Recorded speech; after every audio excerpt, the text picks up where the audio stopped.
பிள்ளைகளை நிரப்பும், அபிஷேகத்தினால் நிரப்பும் ஆண்டவரே, நிரப்பும். உம்மிடத்திலே எவ்வளவோ நன்மைகள் உண்டு, அந்த பிள்ளைகள் கேட்டு பெற்றுக் கொள்ளட்டும். எங்களுடைய ஆலயத்தினுடைய சகல காரியங்களுக்காக, சகல ஊழியங்களுக்காக உடைய பார்த்து நன்றி செலுத்துகிறோம். நாளைய தினம் நாங்கள் ஏறெடுக்கப்படக்கூடிய அந்த சாட்சியின் தினத்திற்காக நன்றி செலுத்துகிறோம் ஆண்டவரே. எங்களுடைய அருமை பிள்ளைகள் அதில் கலந்து கொள்ள வேண்டும் அப்பா, உற்சாகத்தோடு கலந்து கொள்ளணும். மீதியான நேரத்தில் எங்களுக்கு காத்து பராமரியும், குற்றங்குள்ள தயவாய் மன்னியும். மீட்பர் இயேசுவின் மூலம் ஜெபங்கள் நல்ல பிதாவே, ஆமென். அனைவரும் அமரும்படி அன்புடன் கேட்டுக்கொள்கிறேன். ஐயா ப்ளீஸ். இப்பொழுது நம்முடைய வாலிபர்கள் ஒரு சிறப்பு பாடலை பாடுவார்கள். தெரிந்தவர்கள் கூட பாடலாம். பாடலின் 4, கர்த்தாவே தேவர்களின் உமக்கு ஒப்பானவர் யார் என்ற பாடலை நாம் அனைவரும் சேர்ந்து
எல்லாரும் கரங்களை தட்டி நாம் பாடுவோம். இந்த பாடலை ஆண்டவரை மகிமைப்படுத்தி பாடுவோம். செங்கடலை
வருகை தந்திருக்கின்ற உங்கள் அனைவருக்கும் எங்கள் வாலிப ஐக்கியத்தின் சார்பாக வருக வருக என வரவேற்கிறோம்.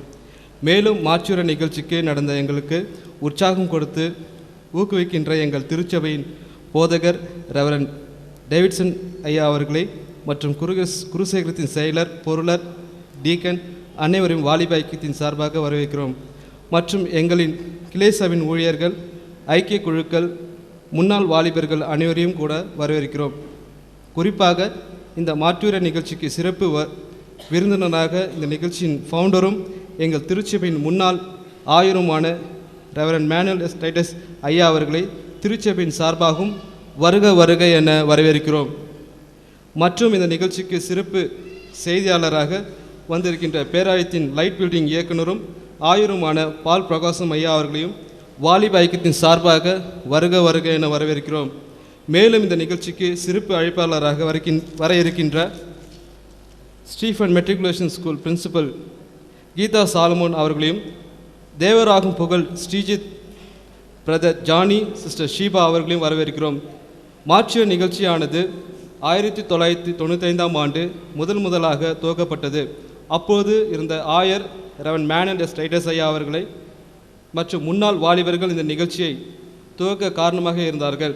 மாற்றூர என்ற வார்த்தை ஒரு இரத்த சாட்சி, தமிழ் இரத்த சாட்சிகள் என்று பொருள். நம்முடைய வேதாகமத்தில் இரத்த சாட்சிகளாய் மரித்த அப்போஸ்தலர்கள் பலர் உள்ளனர்.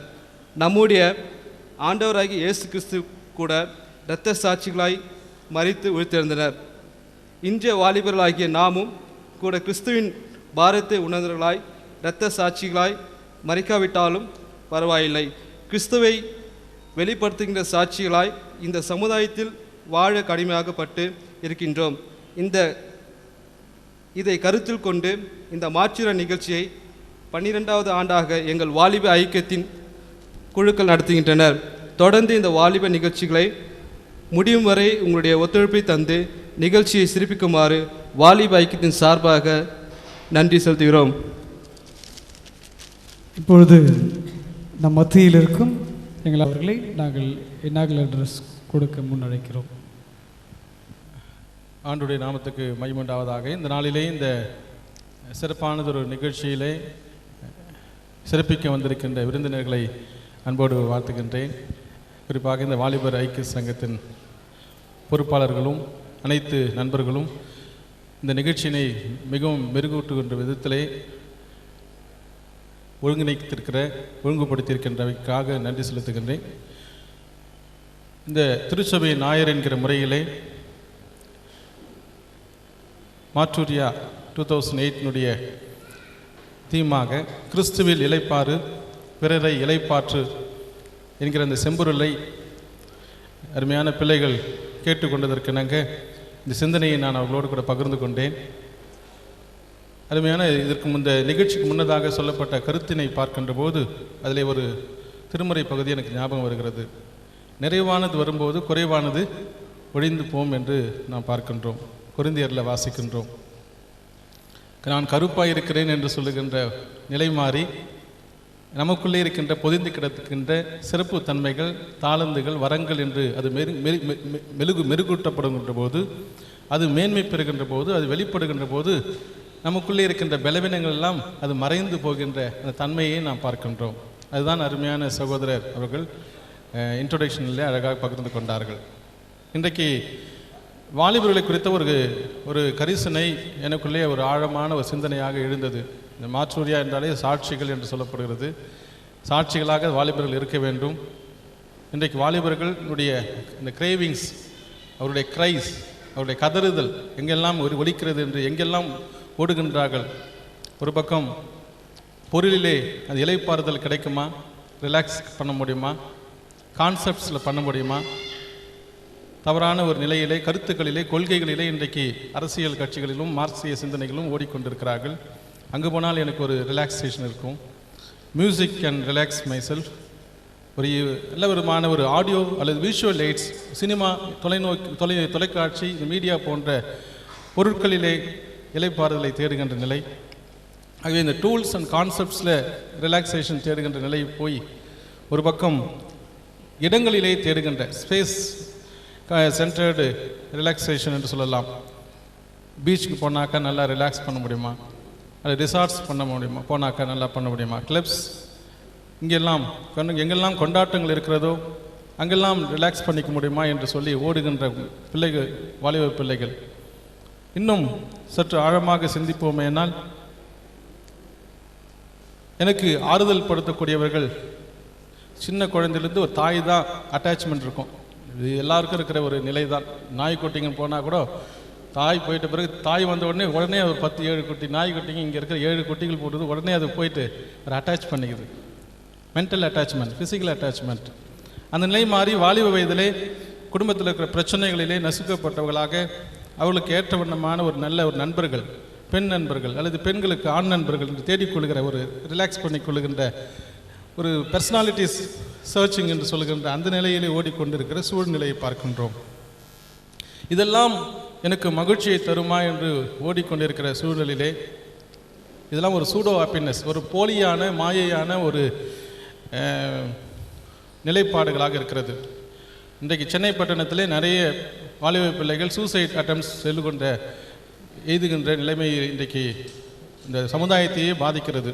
என்னென்றால், நான் விரும்பின காதலி இன்னொருவனோடு கூட ஓடிவிட்டால், இப்படிப்பட்ட ஒரு பாதிப்புகள், அல்லது என் பெற்றோர் என்னை விட்டு என்னை ஒதுக்கி விடுகின்றார்கள், ஏலினேஷன், இப்படிப்பட்ட பாதிப்புகள் இன்றைக்கு பிள்ளைகளிடத்திலே வாலிபர்களிடத்திலே ஒரு வேதனையான ஒரு சூழ்நிலை இருக்கிறது. எனக்கு யார் சொல்வார்கள், எனக்கு ஆறுதல் யார் சொல்வார்கள், என்னை ஏற்றுக்கொள்வார்கள் யார், திருச்சபை என்னை ஏற்றுக்கொள்ளுமா, திருச்சபை பார்க்கிற பார்வை என்ன என்கிற ஒரு பலவிதமான கேள்விகள் இன்றைக்கு வாலிபர்கள் மத்தியில் எழுந்து கொண்டிருக்கிறது.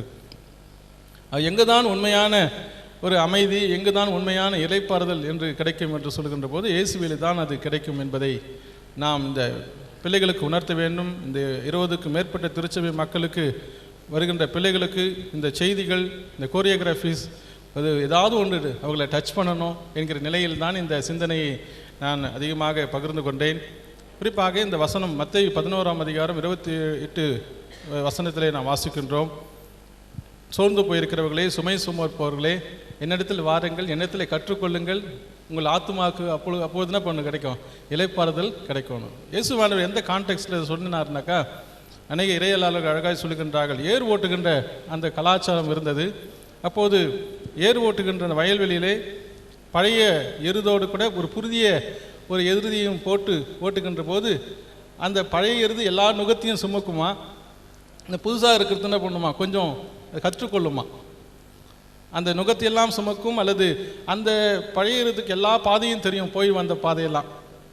அந்த புதிய எருது இந்த பழைய எருதுகிட்டேருந்து கற்றுக்குமா, ரெண்டு எருதுகளை வச்சு ஓட்டுறது. இந்த ஏறு ஓட்டும்போது இயேசுவானவர் அந்த ஒரு நிலையிலே தான் அழகாக நற்செய்தியாளர்கள் எழுதுகின்றார்கள். என்னிடத்திலே கற்றுக்கொள்ளுங்கள், நான் சாந்தமும் மனத்தாழ்மையுமாக இருக்கிறேன். உங்களிடத்திலே சோர்ந்து போகிற சூழல் வேண்டாம், சுமை சுமக்கிற சூழல் வேண்டாம் என்று நான் உங்களுக்கு இளைப்பாறுதல் தருவேன், அப்போது உண்மையாகவே உங்களுக்கு ஆத்மாவுக்கு இளைப்பாறுதல் கிடைக்கும் என்று சொல்கின்ற ஒரு நிலையை தான் இந்த வசனத்திலே நாம் பார்க்கின்றோம். Speeding with an olden ox என்று அழகாக எழுதுகின்றார். ஆகவே அதுதான் ஒரு அனுபவத்திலே பார்க்கின்றோம். மார்க் 6ஆம் அதிகாரத்திலே ஒரு மலைப்பிரசங்கத்துக்கு முன்னதாக இயேசுவானவர் சீடர்களோடு போய் நம்ம இளைப்பாறலான்னு சொல்லிட்டு போகிறாக்க, சாப்பிட்றதுக்கு கூட நேரம் இல்லை. ஜனங்க வசனத்தின் மேல் ஆர்வத்தோடு இவங்க போகிறதுக்கு முன்னாடி அங்கே போய் நின்று இருக்கிறத பார்க்குறோம். இன்னொரு பகுதியில் எழுதுகின்றார் சுவிசேஷகர், இயேசுவானவர் அந்த மக்களுக்காக காத்திருந்தாராம். ஆகவே அவர் மேல் மனதுருகினார் என்று பார்க்கின்றோம். ஆகவே எனக்கு யார் ஆறுதல் சொல்வார்கள், எனக்கு அமைதி கொடுப்பார்கள், என்னை ஏற்றுக்கொள்வார் யார் என்று சொல்லுகின்ற ஒவ்வொரு வாலிபருக்குள்ளே இருக்கின்ற ஒரு பாரம் அல்லது ஒரு விதமான கூக்குரல் பொழிந்து கொண்டே இருக்கிறது. ஒருவருக்கொருவர் ஏற்றுக்கொள்ளுங்கள், ஒருவருக்கொருவர் ஆதரியுங்கள், ஆதரவு கொடுங்கள் என்று சொல்லுகின்ற இந்த உண்மையை தான் இந்த திருப்பகுதி கற்றுக் கொடுக்கிறது. ஒரு அருமையான ஒரு கதையை சொல்லி நான் முடிக்க விரும்புகின்றேன். ஒரு ஆப்பிள் மரத்தில் ஒரு சிறுவன் எப்போதும் அந்த இடத்துல போய் செல்வானாம், ரிலாக்ஸ் பண்ணுவானாம் அந்த மழை நிழலிலே, அந்த மரத்தின் நிழலிலே. அப்போது அந்த ஆப்பிள் மரத்து மேலே உட்கார்ந்து பாடல் பாடுவான். சில நேரங்களில் அந்த மணல் வீடு கட்டி விளையாடுவான் அந்த அடியிலே. அந்த ஆப்பிள் மரத்தில் அவன் பொறுமை கொண்டே இருப்பான் அந்த சிறுவன். எனக்கு ஒரு பொம்மையை வாங்குவதற்கு காசு இல்லை, எனக்கு யாரும் எனக்கு உதவி செய்யறதுக்கு இல்லை, என்னுடைய பெற்றோரோ ஏழ்மையானவர்கள் என்று சொல்லி அவன் வேதனையோடு அந்த எமோஷன்ஸை பகிர்ந்து கொள்வான். அப்போ அந்த மரத்திலிருந்து அவனுக்குள்ளே பேசுகிற ஒரு உணர்வு அவனுக்குள்ளே எழுந்ததாம். என்னிடத்தில் இருக்கின்ற ஆப்பிள் பழங்களெல்லாம் நீ பறித்து கொண்டு நீ கடையிலே விட்டு வா, உனக்கு நல்ல ஒரு பொம்மையை நீ வாங்கிக்கொள் என்று சொன்னபோது அதிலிருந்து ஏறி அதை வாங்கி கொண்டு விட்டான். கொஞ்ச நாள் பொறுத்து அவன் மரத்திலே விளையாடுவதற்கு வருவான். சற்று காலங்கள் வருவதே இல்லை. இந்த மரமானது அவனுக்காக காத்திருக்குமா. வாலிப வயதாகிவிட்டது, திருமணமாகிவிட்டது. அப்பொழுதும் அவன் மாதத்துக்கு ஒரு முறை வந்தவன், அதற்கு பிறகு வருவதே இல்லை. திருமணமாகிவிட்ட பிறகு அவன் கவலையோடு துக்கத்தோடு வேதனையோடு அந்த மரத்தின் நிலையிலே உட்கார்ந்தானாம். என்னப்பா என்று இந்த மரம் பேசுகிறதாம், ஐயோ எனக்கு கல்யாணம் ஆயிடுச்சு, நான் ரொம்ப வீடு இல்லாமல் கஷ்டப்படுறேன், ஒரு குடிசை வீடு போட வேண்டும், எனக்கு ஒரு வீடுகள் வேண்டும் என்று சொல்லும்போது என் கிளையை எல்லாம் நீ எடுத்து நீ பயன்படுத்திக்கொள், வெட்டி எடுத்து பயன்படுத்திக்கொள் என்று சொன்னதாம். அப்படியே அவன்